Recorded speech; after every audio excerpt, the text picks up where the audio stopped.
اور اگر ایک بات تمہارے پروردگار کی طرف سے پہلے صادر اور جزائے اعمال کے لیے ایک میعاد مقرر نہ ہو چکی ہوتی تو نزول عذاب لازم ہو جاتا. پس جو کچھ یہ بکواس کرتے ہیں اس پر صبر کرو، اور سورج کے نکلنے سے پہلے اور اس کے غروب ہونے سے پہلے اپنے پروردگار کی تسبیح و تحمید کیا کرو، اور رات کی کچھ گھڑیوں میں بھی اس کی تسبیح کیا کرو،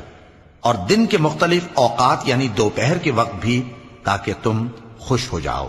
اور کئی طرح کے لوگوں کو جو ہم نے دنیا کی زندگی میں آرائش کی چیزوں سے نوازا ہے تاکہ ان کی آزمائش کریں، ان پر نگاہ نہ کرنا، اور تمہارے پروردگار کی عطا فرمائی ہوئی روزی بہت بہتر اور باقی رہنے والی ہے. اور اپنے گھر والوں کو نماز کا حکم کرو اور اس پر قائم رہو. ہم تم سے روزی کے خواستگار نہیں بلکہ تمہیں ہم روزی دیتے ہیں،